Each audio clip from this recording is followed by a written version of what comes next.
Hello everyone, welcome back to the channel. So as promised, 70th exam का paper analysis complete हो गया, 3 part में था। ये वीडियो में हम लोग कोशिश करेंगे ज़्यादा से ज़्यादा सवाल लगाए। री एग्ज़ाम जो 4 जनवरी 2025 को हुआ था, इस सवाल को हम लोग पूरा लगाएंगे विद डिटेल्ड एक्सप्लेनेशन। सारे ऑप्शंस हम लोग डिसाइफर करेंगे। और thank you so much, previous video में बहुत आप लोगों का लाइक्स मिला और व्यूज़ आया, so thank you so much.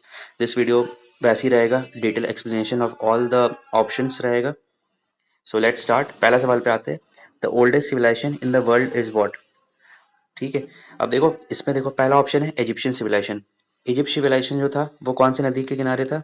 Nile नदी। अब ये देखो आपको ज्योग्राफी में रिवाइज कराता हूँ। नाइल नदी कंप्राइजेस ऑफ ब्लू नाइल, एक होता है white Nile. Blue Nile origin होता है लेक ताना से, वाइट नाइल का ओरिजिन होता है लेक विक्टोरिया से। ठीक है, और ये दोनों मिल जाता है कहाँ पे? Khartoum. Khartoum is in Sudan. ठीक है, Khartoum is in Sudan. Clear हो गया। इजिप्शियन सिविलाइजेशन अराउंड 3100 बीसी के आसपास हुआ था। So this is not the very oldest. इस ऑप्शन में मेसोपोटामिया, इराक, ये देखो दो नदी के किनारे पे था, tigris and Euphrates. Very very important, ये आप 6 क्लास के एनसीईआरटी में पढ़े होगे, बचपन में पढ़े होगे। टिग्रिस और यूफ्रेट्स, इसका टाइमलाइन था 4000 बीसी। ठीक है, so this is very old. Next coming to Chinese civilisation. Chinese civilisation around 1765 BC के आसपास था, तो थोड़ा यंगेस्ट है इन चार ऑप्शन में। इंडस वैली हम लोग का सिविलाइजेशन। इंडस वैली सिविलाइजेशन कब था? 3300 बीसी से अप्रॉक्स 1300 बीसी। डिस्प्यूटेड है बट जनरली ये हिस्टोरियंस इसको मानते हैं 1300 बीसी टू 3300 टू 1300 बीसी। अब देखो तो आंसर क्या हो जाएगा? मेसोपोटामिया। सारी चीज याद हो गया। इजिप्शियन से हमें क्या याद हो गया? नाइल नदी के किनारे था। नाइल नदी से हमें वो क्या याद है? एक ब्लू नाइल, एक व्हाइट नाइल। ब्लू नाइल का ओरिजिन ताना, व्हाइट नाइल का ओरिजिन कहाँ पे? Lake Victoria. दोनों कहाँ पे मिलते हैं? Khartoum. Khartoum is in Sudan. South Sudan, और सूडान दोनों अलग है। साउथ सूडान 2011 के आसपास अलग हुआ था। So this is the newest country. Clear हुआ? पिक्चर पूरा क्लियर। पहला ऑप्शन डन। सेकंड सवाल पे आते हैं। For two liquids A and B to form an ideal solution. अब देखो ये वाला सवाल आपके 12th एनसीईआरटी में गिवन है। थर्मोडायनेमिक्स का जो आप एडवांस वे में पढ़ते हो, ये 12th क्लास के एनसीईआरटी में। सो ये सवाल गलत होना लाजमी है, बट इसका मैं पूरा कॉन्सेप्ट बताता हूँ। पहला तो समझो ये आइडियल सोल्यूशन होता क्या है। रुको जस्ट।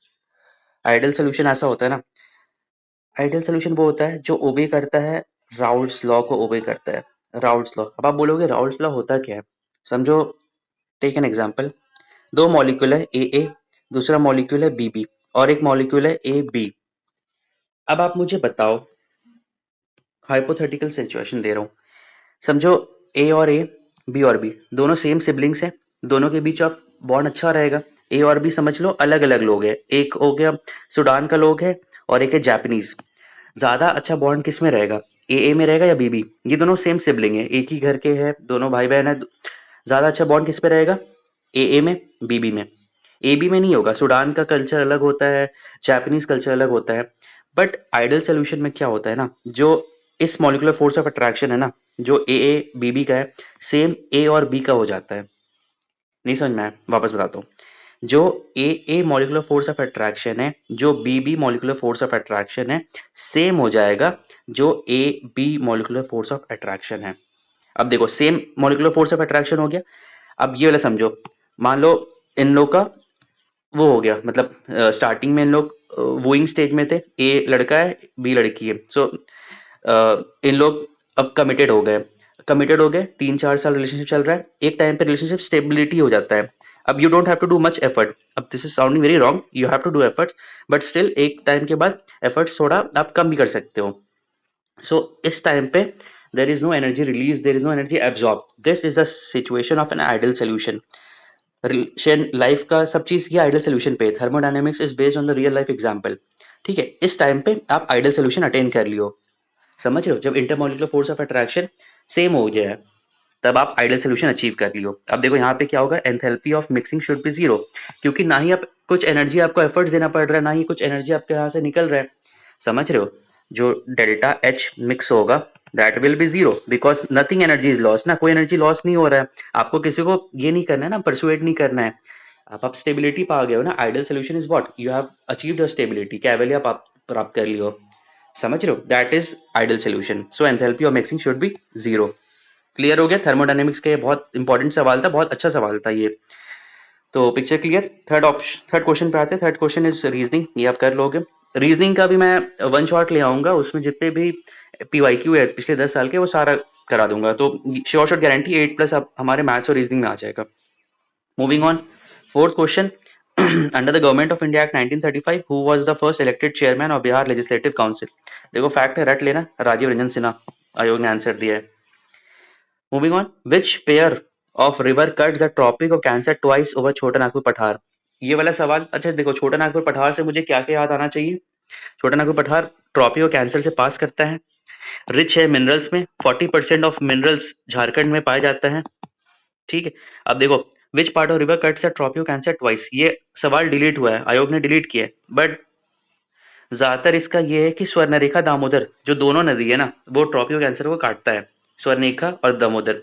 स्वर्णरेखा कहाँ से निकलता है? हमारा नगड़ी पठार, रांची में एक जगह है नगड़ी, नगड़ी एक प्लेस है रांची में, वहां से निकलता है। दामोदर हमारा पलामू से निकलता है, झारखंड में पलामू, और ये काटता है दामोदर नदी जो होता है, एक पलामू में काटता है, एक आपका वेस्ट बंगाल में काटता है, और सेम स्वर्णरेखा भी। सो ट्रॉपी ऑफ कैंसर को ये 2 बार काटता है। सो आंसर होना चाहिए स्वर्णरेखा दामोदर, बट आयोग ने इसको डिलीट कर दिया था, एम्बिग्यूटी होगा। मूविंग ऑन, नेक्स्ट सवाल। Which sector in India has benefited the most from globalisation? देखो ये हलवा सवाल आ गया, जो मैंने बताया था कैसे आप इजीली स्कोर कर सकते हो। अब आप देखो, ग्लोबलाइजेशन से सबसे ज्यादा कौन इम्पैक्ट हुआ है? ये मेंस का भी सवाल आता है। ग्लोबलाइजेशन, इतना तो आपको पता होगा ना, एग्रीकल्चर ग्लोबलाइजेशन आने से डिक्लाइन किया गया है, 18% के आसपास हो गया। मैन्युफैक्चरिंग भी उतना नहीं कर पाया, बट सर्विसेज सेक्टर बूम किया है। 54 से 55% जीडीपी कंट्रीब्यूशन है सर्विसेज सेक्टर का। सो आफ्टर ग्लोबलाइजेशन क्या क्या हुआ? बीपीओ कल्चर आ गया, आईटी हब बन गया, टीसीएस, इन्फोसिस, एचसीएल, ये सारे इंडिया में आ गया। एमएनसी कल्चर आ गया। सो ग्लोबलाइजेशन से सबसे ज्यादा इम्पैक्ट क्या हुआ? Services. And services is not only about IT and ITS, it is all thing. आप एजुकेशन एक सर्विस ले रहे हो, आप हेल्थ एक सर्विसेज ले रहे हो, टेलीमेडिसिन हो गया, ये सारा सर्विसेज में आता है। तो सर्विस का एम्बिट बहुत बड़ा है। सो समझ में आ गया, ग्लोबलाइजेशन से सबसे ज्यादा इम्पैक्ट क्या हुआ? सर्विसेज सेक्टर हुआ। बट मैन्युफैक्चरिंग भी अब इजाफा हो रहा है। मैन्युफैक्चरिंग का आप क्या याद होना चाहिए? मेक इन इंडिया का 10 साल हो गया। So make in India is a very very important theme. इस बार सवाल पूछ सकता है, कि मेंस में ही पूछ सकता है। यूपीपीसीएस से मेक इन इंडिया सवाल पूछा था मेंस में इस बार। सेम बीपीएससी भी पूछ सकता है मेंस का। So manufacturing sector is very important, India उसे बूस्ट कर रहा है। There was a target 25% India को अचीव करना है manufacturing, but though we haven't achieve, but still progress है। इंडिया सेकंड लार्जेस्ट मैन्युफैक्चरिंग है मोबाइल स्मार्टफोन्स का। ये पीवाईक्यू 17 बीपीएससी का सवाल था, हम लोग ने किया था ना ये सवाल। ठीक है, moving on to the next question.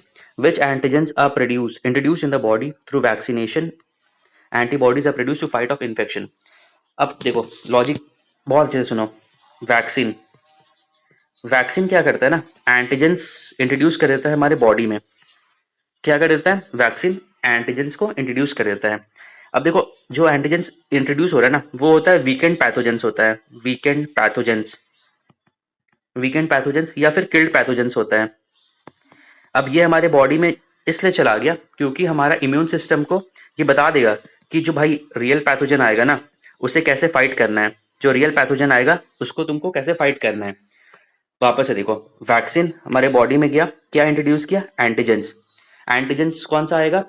Killed pathogens या वीकेंड पैथोजेंस। उसका काम क्या है? इम्यून सिस्टम को एक संदेशा देना कि रियल पैथोजन आएगा तो आपने ऐसी फाइट करना है। ठीक है, यहां तक क्लियर हो गया? अब देखो, यहाँ पे एक होता है बी सेल। बी सेल क्या करता है ना, बी सेल प्रोड्यूस करता है एंटीबॉडीज। एंटीबॉडीज, अब जो ये एंटीबॉडीज है वो क्या करता है ना, एंटीजेंस में जाके चिपक जाता है। किस में जाके चिपक जाता है? एंटीजेंस में। ये हमारा एंटीबॉडीज है, कौन प्रोड्यूस करता है? B cell.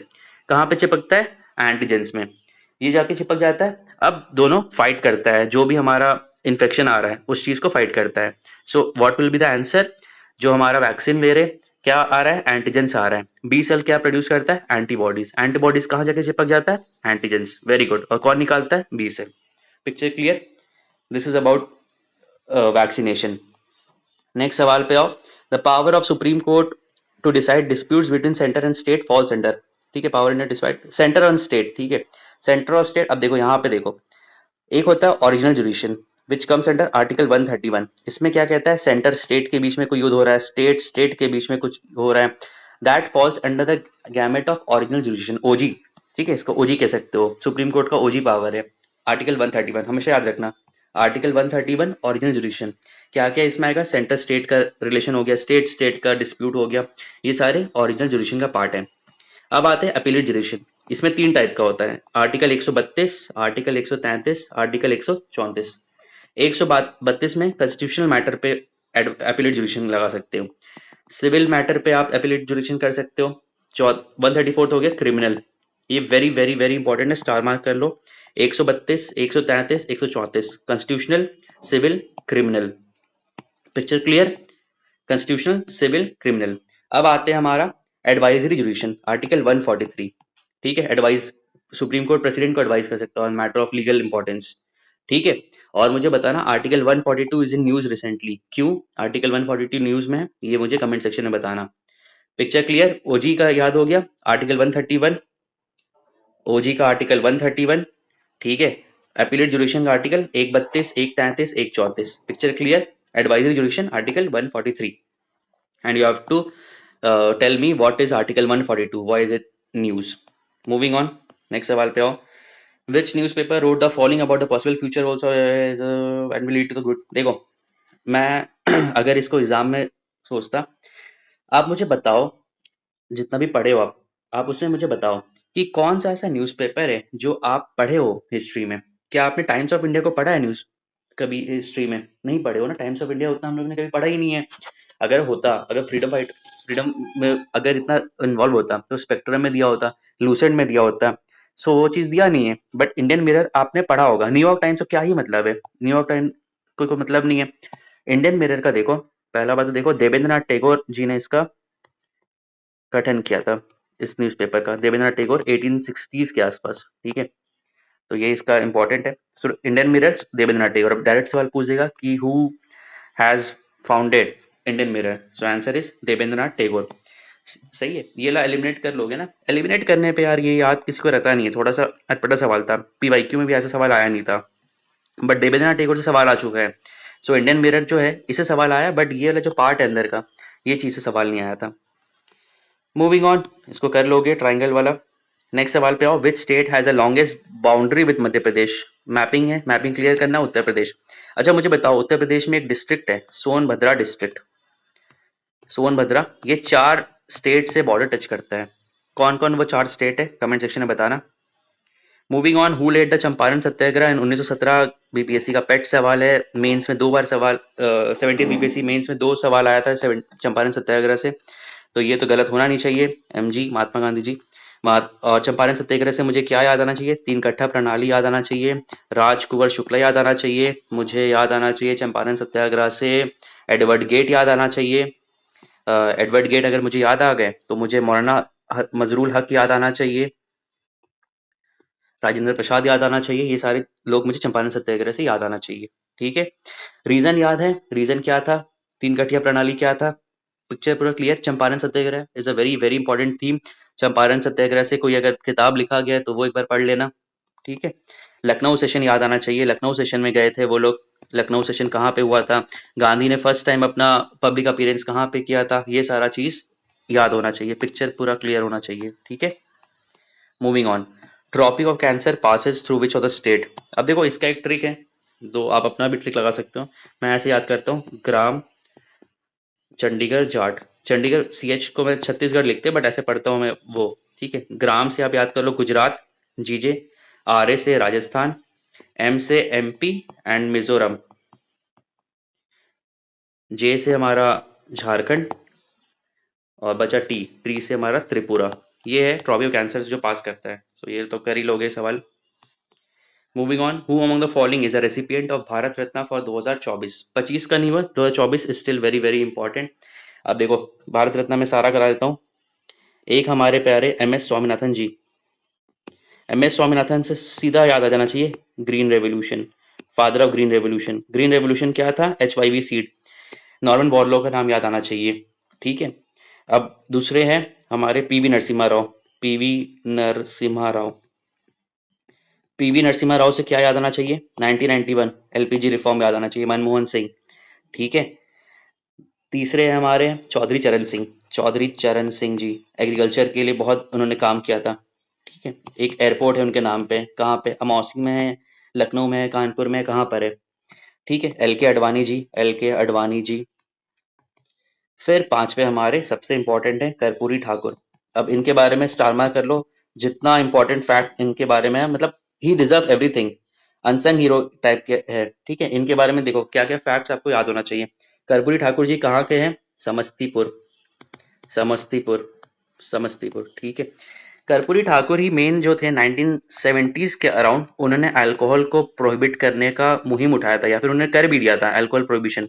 अब अल्कोहल प्रोहिबिशन बताना मुझे, डीपीएसपी के कौन से आर्टिकल में ये मेंशन्ड है कि अल्कोहल को प्रोहिबिट करना चाहिए? ठीक, कर्पूरी ठाकुर को याद हो गया, समस्तीपुर 1971 1970s के आसपास अल्कोहल प्रोहिबिशन पे उन्होंने काम किया था।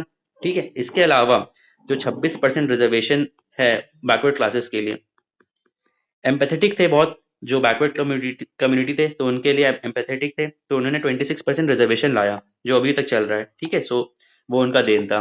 कर्पूरी ठाकुर बहुत विजनरी लीडर थे, सोशल रिफॉर्म्स में उन्होंने एक्टिव पार्टिसिपेट किया था, वुमेन का इमांसिपेशन, ठीक है, वुमेन का हेल्थ हो गया, फिर सोशल बैकवर्ड क्लासेस का हेल्थ के लिए हो गया, एजुकेशन के लिए हो गया, इन्होंने बहुत अच्छा कदम उठाया।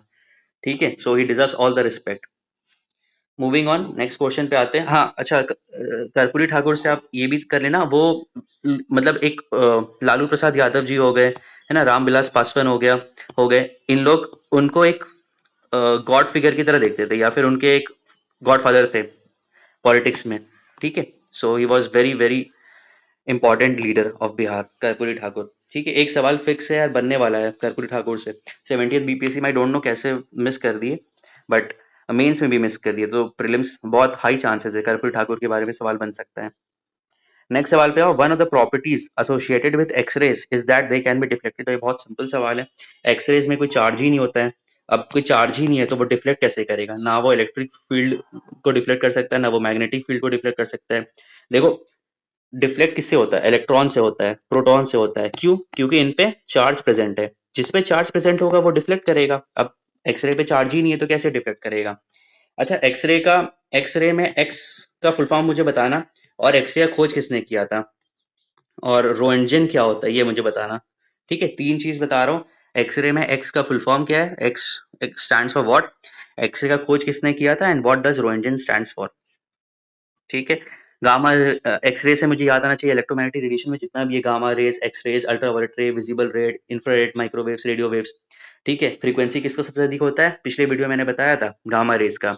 वेवलेंथ सबसे ज्यादा किसका होगा? रेडियो वेव्स का। तभी आप एफएम जो बीबीसी का है वहां से आप यहाँ पे सुन सकते हो, बिहार में सुन सकते हो, क्योंकि रेडियो वेव्स का वेवलेंथ ज्यादा होता है। Clear? Moving on, renewable energy means, देखो दो टाइप का एनर्जी होता है, एक होता है नॉन रिन्यूएबल एनर्जी और एक होता है रिन्यूएबल एनर्जी। अभी हम लोग क्या किस पे फोकस करें? रिन्यूएबल एनर्जी, जो बार बार प्रोड्यूस हो सकता है। नॉन रिन्यूएबल एनर्जी में क्या होता है? फॉसिल फ्यूल का यूज करते हैं, उससे क्या होता है, हमारा फॉसिल फ्यूल खत्म हो रहा है, कोल्स हो गया, पेट्रोलियम हो गया, they are non renewable energy. ठीक है, वो हमारे गैस कार्बन डाइऑक्साइड रिलीज करता है, क्लाइमेट चेंज के लिए सबसे ज्यादा जिम्मेदार वही है।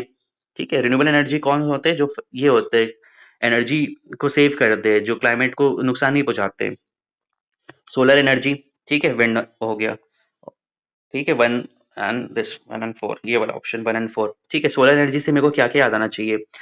पीएम सूर्य घर मुफ्त बिजली योजना याद आना चाहिए, पीएम कुसुम याद आना चाहिए, सोलर के लिए 100% एफडीआई है। ठीक है, इसके अलावा मुझे बताओ, सोलर ग्रिड प्रोजेक्ट है। ठीक है, इंडिया में कहाँ कहाँ सोलर का पोटेंशियल बहुत अच्छा है। फिर विंड के लिए भी 100% एफडीआई है, स्टैम्प ड्यूटी नहीं लगता है इस पे, डेनमार्क के साथ इंडिया ने टाई अप किया है विंड के लिए। ठीक है, ये सारा चीज याद होना चाहिए। मेन से पूछता है renewable energy, non renewable energy से। So you have to make a map on this, आपको दिखाना है, पोटेंशियल दिखाना है, एंड चैलेंजेस दिखाना है, और गवर्नमेंट के स्कीम्स बताना है कौन कौन सा है गवर्नमेंट का स्कीम्स। बिहार में भी है, सूर्य घर मुफ्त बिजली योजना चलता ही है। इसके अलावा वो मछली वाला था ना, पानी ऊपर नीचे, ऊपर मछली नीचे पानी, ऐसे कुछ था। ठीक है, मूविंग ऑन, नेक्स्ट सवाल, विच of the following acts converted unicameral legislature of Bihar into bicameral Bihar legislative assembly and Bihar legislative council. देखो 1919 में तो नहीं था, 1909 का, सॉरी 1909 का मेन स्टार मार्क था, सेपरेट इलेक्टोरेट था, सेपरेट इलेक्टोरेट। 1919 में देखो आया, प्रोविंसेस में डायरकी लाया गया, प्रोविंसेस में डायरकी लाया गया, प्रोविंसेस में डायरकी लाया गया, लेकिन बाई कैमरल के बारे में जिक्र नहीं किया गया था 1919 में, वो जिक्र किया गया था 1935 में। बट देखो आयोग ने आंसर इसका 1919 दिया है, लेकिन आप पिक्चर पूरा समझो। 1919 में आया था आपका यूनिकैमरल लेजिस्लेचर आ गया था, डायरकी आ गया था प्रोविंस में, बट बाई कैमरल जो बात किया गया था वो हमारा 1935 में ही किया गया था। So this is a catch. अब आयोग ने 1919 दिया, बट कॉन्सेप्ट तो यही कहता है। और आपको याद होना चाहिए लेजिस्लेटिव काउंसिल कहाँ कौन कौन से स्टेट में है, ठीक है, वो कमेंट सेक्शन में बताना मुझे कौन कौन से स्टेट में बाई कैमरल लेजिस्लेचर है इंडिया में। मूविंग ऑन, नेक्स्ट सवाल पे आओ, which is the oldest mountain of the south American continent, ठीक है। एंडीज माउंटेन, ब्राजील माउंटेन, तुर्मुक, पराकाइमा इसका आंसर था। ये मुश्किल सवाल था यार, एंडीज माउंटेन तो यंगफोर्ड माउंटेन है, ये तो हो नहीं सकता है। अब ये 3 ऑप्शन में था, very difficult to attempt in exam condition, ठीक है। Moving on, which of the following are matters on which a constitutional amendment is possible only with the ratification of legislature of not less than half of the state. अब देखो half of the state कह दिया है, बात simple पहुंच गया, federal structure पे बात पहुंच गया। अब मुझे बताओ फेडरल स्ट्रक्चर में क्या क्या चीज आ सकता है। इलेक्शन ऑफ प्रेसिडेंट बिल्कुल आ सकता है, समझ में आ रहा है, फेडरल स्ट्रक्चर पे बात हो रहा है। अब बताओ representation of states in parliament, बिल्कुल सही बात है, फेडरल की बात हो रही है। Abolition of legislative council of state, भाई ये तो सिंपल मेजोरिटी से भी हो जाता है ना, ये तो होगा ही नहीं। Four, any list in seven schedule, this is federal subject. समझ में आ रहा, हर चीज जो आपका फेडरल स्ट्रक्चर को चेंज कर रहा है उसमें रेटिफिकेशन चाहिए हाफ ऑफ द स्टेट का। समझ में आया, हर वो चीज जिसमें हाफ ऑफ द स्टेट का रेटिफिकेशन चाहिए, that comes under federal list. तो आंसर क्या है, 1 2 3। इससे एक सवाल बनता है ये थीम से, कॉन्स्टिट्यूशनल अमेंडमेंट से। आपको सारा कॉन्स्टिट्यूशनल अमेंडमेंट याद होना चाहिए, first amendment, second amendment, third amendment, 61st amendment, 92nd amendment, ये सारा आपको याद होना चाहिए। 91st अमेंडमेंट, उससे हर साल सवाल पूछता है, ठीक है। मूविंग ऑन, नेक्स्ट सवाल पे आते हैं। Who, which of the following state was not annexed under Lord Dalhousie's doctrine of lapse? इसका मैं पूरा करा ही देता हूँ, देखो 1848 में सतारा इसके अधीन आया, 1849 में दो टो है, संबलपुर, संबलपुर और है जैतपुर। अब जैतपुर कहाँ पर है, महोबा, महोबा डिस्ट्रिक्ट, बुंदेलखंड, ठीक है, बुंदेलखंड एक्सप्रेसवे भी बन रहा है, बुंदेलखंड। 1848 सतारा, 1849 संबलपुर, 1850 हमारा हो गया, 1852 में आता है उदयपुर, 1852 में उदयपुर, ठीक है। और 1854 1853 में आता है झांसी, झांसी। और लास्ट में आता है नागपुर, 1854 में आता है नागपुर, 1854 डिस्पैच भी है, चार्ल्सफोर्ड डिस्पैच नागपुर, ठीक है। सतारा, संबलपुर, जैतपुर, 1849, 1852 में हमारा क्या हो गया, उदयपुर हो गया, 53 में झांसी, 54 में नागपुर।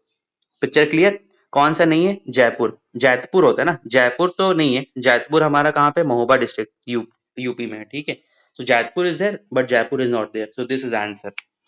पिक्चर क्लियर, संबलपुर याद हो गया, संबलपुर 1849, सतारा 1848, नागपुर 1854 और झांसी 1854, 53। क्लियर।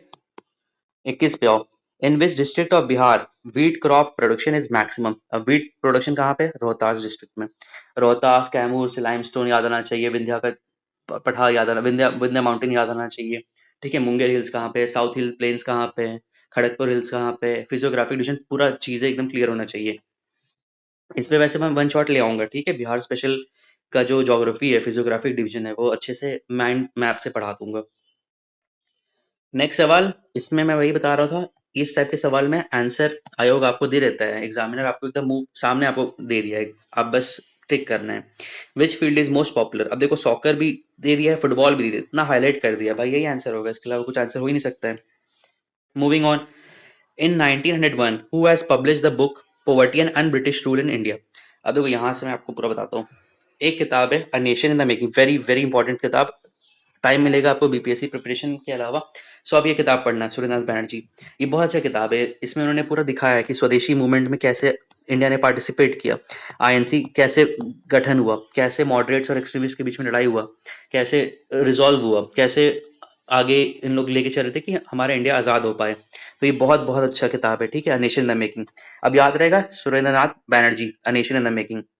दादा भाई नारोजी की किताब है poverty and un British rule in India. दादा भाई नारोजी, दादा भाई नारोजी 3 बार बने हैं हमारे आईएनसी के प्रेसिडेंट। डेट बताना मुझे। तीसरा वेरी इंपॉर्टेंट है economic history of India, R C Dutt, Romesh Chandra Dutt. ठीक है, 3 किताब याद हो गया। कहाँ गया? R C Dutt, Pherozeshah Mehta, S N Banerjee, Dadabhai Naoroji. Dadabhai Naoroji poverty and British rule in India, S N Banerjee nation in the making, R C Dutt से economic history of India. Clear? कभी भूलोगे नहीं, poverty and British rule in India, economic drain theory हो गया सब दादा भाई Naoroji. Next सवाल पे आओ। Fort William college eight Calcutta was established in, देखो ये यूपीएससी 2022 का या 21 का सवाल भी था ये, ठीक है, यहीं तक सवाल था। अब यहाँ पे देखो, ऑप्शन देखो बस। 1800 C to train Indian civil servants, to train civil servants in Indian languages. अब देखो दो, मैंने ये बताया था ना ट्रिक कैसे इसको करना है। यहाँ तक देखो सेम है, civil servants in Indian language. अब देखो विदेशी एक गोरा है, वो आ रहा है एज अ ब्यूरोक्रेट, तो वो क्या अपने लैंग्वेज में बात करेगा, वो इंग्लिश में बात तो नहीं कर पाएगा। कैलकाटा में उस वक्त लिटरेसी रेट कम था, इंग्लिश तो इतना लोग को आता नहीं था। सो कोई भी ब्यूरोक्रेट आ रहा है, you have to have a presence, है ना, वो सॉफ्ट पावर होना चाहिए, वो सबसे बात कर सके। सो उसके पास होना चाहिए स्किल्स, लोकल स्किल्स होना चाहिए। तो इसीलिए फोर्ट विलियम कॉलेज का गठन किया गया था वेलेस्ली के द्वारा, ताकि जो ब्यूरोक्रेट्स हैं वो इंडियन लैंग्वेज सीख सके और अच्छे से काम कर सके। Picture clear? Moving on. The script written on Ashoka's pillar is, simple है, ब्रह्मी स्क्रिप्ट। अब अशोका से मेरे को सारा चीज याद आना चाहिए, सांची स्तूप याद आना चाहिए मेरे को, अशोका से रॉक एडिक्ट याद आना चाहिए, मेजर एडिक्ट, माइनर एडिक्ट, सारा चीज याद आना चाहिए। मस्की हो गया, ठीक है, मस्की हो गया, और जितने भी उनके नाम से इंस्क्रिप्शन, ये क्या कहते हैं, जहाँ पे उनका जिक्र किया गया, रानी अशोक हो गया, प्रियदर्शी हो गया, ये सारा आपको अशोक से याद आना चाहिए। कलिंगा वॉर हो गया, हाथी गुम्फा इंस्क्रिप्शन, खरवेल डायनेस्टी, बिंदुसार कौन था, चंद्रगुप्त मौर्य कौन थे, जैनिज्म कौन प्रोपोगेट, जैनिज्म किए कौन, बुद्धिज्म को किए कौन, आजीविका सेक्ट को प्रोपोगेट किए, ये सारा याद होना चाहिए। ऐसे आप पीवाईक्यू का एनालाइज करो, क्वेश्चन देखो, पूरा थीम समझो। ये वाला चीज मैंने बता दिया है, 50 टॉपिक्स वाला जो मैंने बताया उसमें पूरा थीम वाइज मैंने पीवाईक्यू का एनालिसिस किया है। So please watch that video. इसके अलावा पीवाईक्यू 70 बीपीएससी का भी हो गया है, so please watch that video. Moving on, 26 सवाल। Catalyst used in the hydrogenation of vegetable oil into वनस्पति घी। देखो वेजिटेबल ऑयल जो होता है ना, वो होता है लिक्विड स्टेट में होता है, और जो वनस्पति घी होता है वो सेमी सॉलिड स्टेट में होगा। तो ये कब होता है, इसको कैटलिस्ट चाहिए होता है निकल। हो देखो पैलेडियम से भी हो सकता है, प्लैटिनम से भी हो सकता है, but they are very costly, expensive होता है। सबसे आसान होता है निकल से करना, निकल सस्ता भी होता है। तो इसीलिए हम लोग जो कैटलिस्ट यूज होता है हाइड्रोजनेशन ऑफ वेजिटेबल ऑयल को वनस्पति घी में कन्वर्ट करने के लिए, दैट इज डन बाय निकल। निकल एज अ कैटलिस्ट, ठीक है, उसको स्पीड अप करता है रिएक्शन को। चीजें क्लियर हो रहा है? वनस्पति घी क्या होता है? अनसैचुरेटेड होता है, ठीक है। जो वेजिटेबल ऑयल होता है वो अनसैचुरेटेड होता है, और जो वनस्पति घी होता है सैचुरेटेड होता है। लिक्विड से कन्वर्ट हो रहा है सेमी सॉलिड में। Picture clear? निकल। नेक्स्ट सवाल पे आओ। Grey revolution is related to fertilizers, ठीक है। ग्रे रेवोल्यूशन किससे रिलेटेड है? फर्टिलाइजर। ये तो हम लोग ने देख लिया। मूविंग ऑन, नेक्स्ट सवाल पे आओ। Which article of the Indian Constitution deals with proclamation of emergency? Emergency very very very important। 50 साल हो गया है। 25 जून को क्या मनाते हैं? कमेंट सेक्शन में मुझे बताना। Excuse me. इमरजेंसी से आपको 3 चीज याद आना चाहिए, 352, 356, 360। 352 नेशनल इमरजेंसी, 356 प्रेसिडेंट रूल वाला है, 360 फाइनेंशियल इमरजेंसी। 3 चीज याद हो गया। आंसर इसमें क्या पूछा? Proclamation of emergency 352। 356 से आपको याद आना चाहिए सबसे ज्यादा कौन सा स्टेट में प्रेसिडेंट रूल लग चुका है? मणिपुर। सेकंड में है यूपी। सबसे पहले किस पे लगा था? पंजाब में आई गेस लगा था प्रेसिडेंट रूल, ठीक है, पंजाब। एक बार चेक भी कर लेना, सबसे पहला प्रेसिडेंट रूल लगा था पंजाब में। मणिपुर याद हो गया, मणिपुर में सबसे ज्यादा प्रेसिडेंट रूल लगा है, उसके बाद यूपी 11 है और 10 है शायद, ठीक है। मूविंग ऑन, नेक्स्ट सवाल पे आओ। विच ऑफ द फॉलोइंग सूफी सिलसिला वाज फाउंडेड इन बिहार? देखो 70th बीपीएससी का जो पेपर डिस्कशन था पार्ट वन में मैंने बताया था 4 सूफी ऑर्डर, एक बार देख लेना। बिहार में कौन सा सूफी ऑर्डर है? फिरदौसिया सूफी ऑर्डर, वेरी इंपॉर्टेंट, फिरदौसिया सूफी ऑर्डर। देखो ये सब थीम जो है ना हर बार पूछता है ये सब थीम। सो ये सब लो यील्डिंग टॉपिक है, आराम से प्लग करो और आराम से इसको नंबर पाओ। विच of the following is not a member of G7? G7 का मेंबर कौन नहीं है? रशिया। पहले G8 था, 2013-14 क्रीमिया के बाद इसको रशिया को हटा दिया गया। तो फिर बन गया G7। और G7 का समिट कुछ दिन पहले ही हुआ था, कहाँ पे हुआ था? कनाडा में। ठीक है, कनाडा में। सो उसका आउटकम्स जो भी है वो मैं करंट अफेयर्स का एक सेक्शन, एक वन शॉट लाने वाला हूँ, उसमें मैं सारा चीज बताऊंगा। इंटरनेशनल समिट हो गया, नेशनल समिट हो गया, नेशनल अफेयर्स हो गया, स्पोर्ट्स हो गया, जो भी इंपॉर्टेंट थीम थे सारा मैं कंप्लीट करा दूंगा। Moving on, actual site of dark reaction in photosynthesis inside cytoplast. अब देखो दो होता है, एक डार्क रिएक्शन होता है, एक लाइट रिएक्शन होता है। लाइट रिएक्शन लाइट के प्रेजेंस में होता है, डार्क रिएक्शन डार्क वाले में होता है। इसमें आंसर है actual site of dark reaction is stroma. ठीक है, मूविंग ऑन। ये वाला सवाल तो रीजनिंग का है। नेक्स्ट सवाल पे आओ। The temples at Deoghar near Jhansi and the sculptures in the temple at Garhwa near Allahabad are important remains of. जहां पे देवघर दिखे, झांसी वाला आंसर क्या मारोगे? Gupta art. Gupta art is a very important theme. Gupta से मेरे को क्या क्या याद आना चाहिए? चंद्रगुप्त याद आना चाहिए, समुद्रगुप्त याद आना चाहिए, चंद्रगुप्त टू याद आना चाहिए, है ना। स्कंदगुप्त याद आना चाहिए, रामागुप्त याद आना चाहिए। समुद्रगुप्त से मुझे क्या याद आना चाहिए? प्रशिष्टि पिलर याद आना चाहिए, वीणा याद आना चाहिए मुझे, है ना। चंद्रगुप्त टू से मेरे को नाइन नवरत्न याद आना चाहिए, नवरत्न याद आना चाहिए।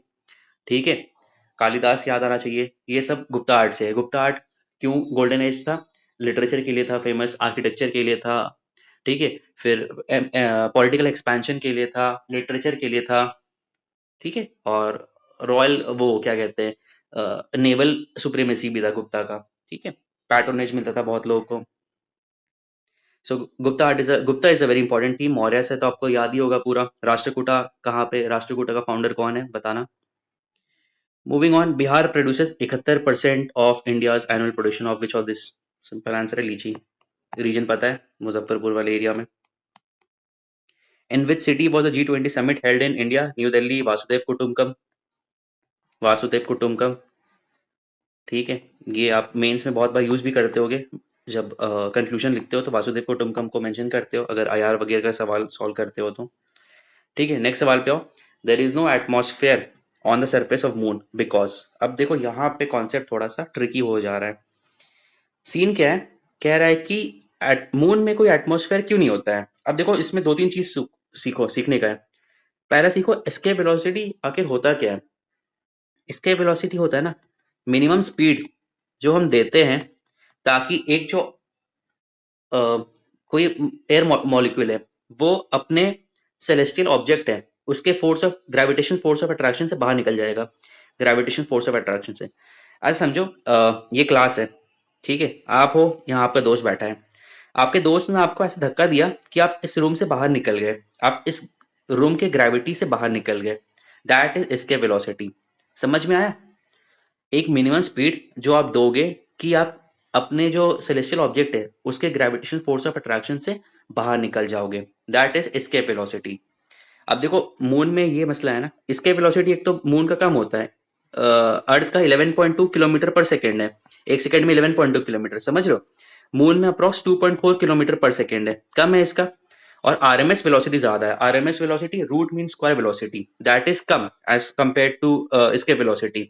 इसीलिए क्या होता है ना कि लीकेज हो जाता है, जितने भी पार्टिकल्स होते हैं मून के सरफेस में वो सारे लीक कर जाते हैं, और एटमॉस्फेयर बिल्कुल नहीं होता है मून में। So this is the reason escape velocity is less than RMS velocity. RMS का full form root mean square velocity.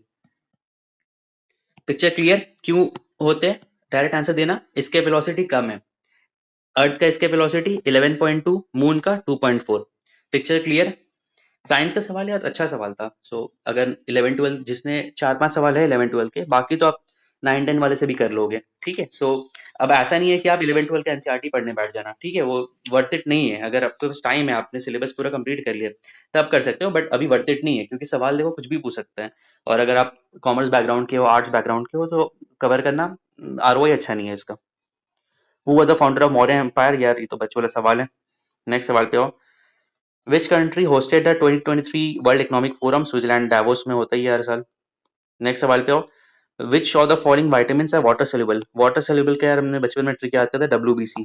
ठीक है, डब्ल्यूबीसी से याद किया था। तो विटामिन बी, विटामिन सी। और फैट सोल्यूबल कौन से होते हैं? एडेक।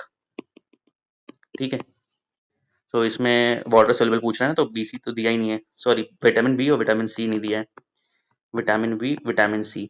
ठीक है, और फैट सोल्यूबल आपने देख लिया है, ए डी ई के है, और वाटर सोल्यूबल क्या है? Vitamin B, vitamin C. याद रहेगा, विटामिन से हर साल सवाल पूछता है। विटामिन से याद कर लेना यार, विटामिन ए, विटामिन बी क्या क्या उसको कहते हैं, विटामिन डी को क्या कहते हैं, विटामिन ई उसका नाम याद होना चाहिए। मूविंग ऑन, नेक्स्ट सवाल पे आओ। Who became the president of India National Congress when Subhash Chandra Bose resigned in 1939? ठीक है। नेक्स्ट सवाल 41, who became the president of India National Congress when Subhash Chandra Bose resigned in 1939? Simple है, राजेंद्र प्रसाद। ठीक है। अबुल कलाम आजाद मैक्सिमम टाइम के थे 1940 से 1940 आजादी तक थे। ठीक है। नेक्स्ट सवाल पे आओ। रीजनिंग का सवाल है, कर लोगे clock. Which of the following constitutional amendment in India has decided the maximum strength of Council of Minister with Chief Minister in a state? Simple सवाल है यार, कितना था? 15% था ना। 91st amendment. 86 से याद आना चाहिए मेरे को, 21A सब क्लॉज ए। ठीक है, this is very important, 86 amendment और 91st अमेंडमेंट। नेक्स्ट सवाल पे आओ। Besides spreading malaria, Anopheles mosquitoes are also vectors of। देखो, मलेरिया के अलावा एनोफिलिस मॉस्किटो और क्या क्या स्प्रेड करती है? एक तो यार फिलारिसिस याद होना चाहिए, फिलारिसिस को स्प्रेड करती है। ठीक है। दूसरा होता है हमारा जो डेंगी होता है, डेंगी तो एडीज मॉस्किटो करती है, एडीज। तो ये वाला हट गया, ये हट गया, एडीज, डेंगी एडीज हो गया। अब देखो एनसीफेलिटीज ना, एनसीफेलिटीज ज्यादातर क्यूलेक्स करता है, क्यूलेक्स। बट कोई कोई किताब में स्टिल दिया है कि एनोफिलिस भी करता है। सो आयोग ने इसी का उठा के 44 का ए आंसर दिया है। सो अमूमन क्यूलेक्स करता है एनसीफेलिटिस, डेंगी करता है एडिस मॉस्किटो और फिलारिसिस एनोफिलिस मॉस्किटो करता है। ठीक है, बट आयोग ने आंसर ए दिया है। सो एनसीफेलिटिस भी, एनसीफेलिटिस जनरली क्यूलेक्स मॉस्किटो करता है, बट आयोग ने एनोफिलिस मॉस्किटो भी आंसर में लिया है। ठीक है, 44 डन। नेक्स्ट सवाल पे आओ। 45, who was re elected as a president of France in 2022? Macron साहब। ठीक है, ये सब देख लेना, थीम्स इंपॉर्टेंट है। प्रेसिडेंट, प्राइम मिनिस्टर, पीएम का दौरा, पीएम को अवार्ड क्या क्या मिल रहा है, this are very very important theme, हर साल पूछता है। मूविंग ऑन, 46 पे आओ। थर्ड 5 ईयर प्लान फोकस किस पे किया था? फर्स्ट 5 ईयर प्लान, देखो फर्स्ट 5 ईयर प्लान फोकस किया था कृषि पे किया था, एग्रीकल्चर पे फोकस किया था, है ना। सेकंड 5 ईयर प्लान किस पे किया था? इंडस्ट्री पे किया था। थर्ड 5 ईयर प्लान देखो भाई 1960s के आसपास था। ग्लोबलाइजेशन कब आया था? 1991 पे आया था। तो ग्लोबलाइजेशन पे कैसे कर सकता है? ऑप्शन हट गया। फिफ्थ 5 ईयर प्लान इंडस्ट्री पे था, फोर्थ प्लान सर्विसेज पे। सही है, बस ये वाला गलत है। थर्ड 5 ईयर प्लान ग्लोबलाइजेशन पे नहीं किया था। ठीक है, 1991 में आया था भाई ग्लोबलाइजेशन तो। नेक्स्ट सवाल पे आओ। Which is the mountain range along the Mediterranean coast of Asia Minor? अब देखो एशिया माइनर का ये वाला देखो, और यहाँ पे आओ। टॉरस माउंटेन दिख रहा है, ये हमारा मेडिटेरियन सी हो गया, साइप्रस हो गया। यहाँ पे अपना टॉरस माउंटेन है, ये वाला हो गया हमारा आंसर। ठीक है, टॉरस माउंटेन। क्लियर हुआ? Which is the mountain range along the Mediterranean coast of Asia Minor? That is Taurus mountain. Clear. Next सवाल पे आओ। 48, which of the following country is going to host 20th Asian Games in 26? Japan answer है। Next सवाल पे आओ। Which country hosted 22 winter Olympics? China. Turmeric powder is obtained from which part of the turmeric plant? Turmeric powder पूछ रहा है, देखो का photo चला गया, खैर कोई नहीं। देखो टर्मरिक पाउडर जो होता है ना, टर्मरिक जो होता है वो राइजोम से इसका ओरिजिन होता है, राइजोम। ठीक है, टर्मरिक जो होता है राइजोम से होता है। ठीक है, ना ही वो रूट से होता है, ना ही वो शूट से होता है, ना वो सीड से होता है, वो होता है राइजोम से होता है। क्लियर हो गया? सो इसका आंसर क्या होगा? राइजोम, ना दो, राइजोम। क्लियर हुआ? नेक्स्ट सवाल पे आओ। 51, which viceroy decentralise the colonial economic structure in India? Answer है मायो। अफगानी ने इसको मारा भी था ना, मायो को, डिसेंट्रलाइजेशन का इन्होंने था। अच्छा रिपन का बताना, रिपन को क्या कहते हैं? Father of. नेक्स्ट सवाल पे आओ। Which of the following is the playground of Europe? Europe का प्लेग्राउंड कौन किसको कहते हैं? स्विट्जरलैंड। आग से याद आना चाहिए मेरे को। ठीक है, फ्रांस से मेरे को याद आना चाहिए, जर्मनी से मेरे को याद आना चाहिए, इटली से मेरे को पॉनिक याद आना चाहिए, इटली में मेरे को वेसुवियस याद आना चाहिए, स्ट्रोम्बोली याद आना चाहिए। ठीक है, जर्मनी से हैम्बर्ग याद आना चाहिए, एल्ब रिवर याद आना चाहिए। ठीक है, ये सारी चीज मेरे को याद आना चाहिए। फ्रांस और स्पेन का बॉर्डर याद आना चाहिए, कैंटेब्रियन माउंटेन्स याद आना चाहिए, पिरेनीज मेरे को याद आना चाहिए, ये सारा चीज याद आना चाहिए। Where did the revolt of Birsa Munda take place? Ranchi. Ranchi में भी खूंटी एक जगह है। ठीक है, वहां पे उनका ये हुआ था, उलगुलान 1899 1898 1899 के टाइम पे ज्यादा वो था, सक्रिय था। Which company became the first Indian company to Reliance industry, ये 200 बिलियन करने वाला सबसे बड़ा कंपनी तो अभी यही चल रहा है। नेक्स्ट सवाल पे, और रिएक्टेंस ऑफ अ कैपेसिटर, ये भी 12वीं सवाल है। XC equal to 1/2 pi FC, ये फॉर्मूला जिसको पता होगा वो कर जाएगा, इनवर्सली प्रोपोर्शनल फ्रीक्वेंसी का। Answer A. Moving on, next सवाल पे आओ। Legally stipulated maximum size beyond which no individual farmers can hold any land is, land ceiling, नाम से ही लग रहा है, सिंपल वर्ड प्ले का सवाल है ना। कितना मैक्सिमम सीलिंग होना चाहिए जो एक इंडिविजुअल फार्मर नहीं कर सकता है। जो हमारा लैंड रिफॉर्म्स था उसमें यही सब था ना, लैंड टेनेंसी एक्ट आना चाहिए, एबोलिशन ऑफ जमींदार आना चाहिए, ये सब तो लैंड रिफॉर्म्स का पार्ट है, ये इंपॉर्टेंट थीम है, GS1 का इंपॉर्टेंट थीम है लैंड रिफॉर्म्स। ठीक है, नेक्स्ट सवाल पे आओ, 56-57 पे आओ। The vernacular press act allowed which of the following, देखो एक तो था confiscation of the printing press if the newspaper publish anything that was found objectionable. सही बात है यार, वर्नाकुलर प्रेस एक्ट तभी लाया था कि जो हमारे इंडियन फ्रीडम फाइटर्स है, फ्रीडम लीडर्स है, वो लोग क्या करते थे, प्रिंटिंग प्रेस में लोगों को ये करने के लिए, सेंसिटाइज करने के लिए वो चीज लिखते थे, कि बता रहे थे कि कैसा ब्रिटिश हम लोग कर रहे हैं। सो वर्नाकुलर प्रेस एक्ट उस चीज के लिए आया था। Confiscation of the assets if the newspapers publish anything that was found objectionable, सही बात है ये भी, तो देखो मोर देन अबव में जा रहा है, और इस वाले में भी सही हो जाएगा। ठीक है, सो इसका आंसर क्या हो जाएगा, more than above. Moving on, average height of Kosi plain from mean sea level is, अब देखो प्लेन है ना, 100 मीटर 300 मीटर, ये तो बहुत ज्यादा मीटर दिखा रहे हैं, एक प्लेन का तो भाई 50 मीटर तक का ही इसका मीन सी लेवल होता है। सो ऑप्शन साफ दिख रहा है, 30 metre. Who is the chairperson of GST, आसान सवाल है।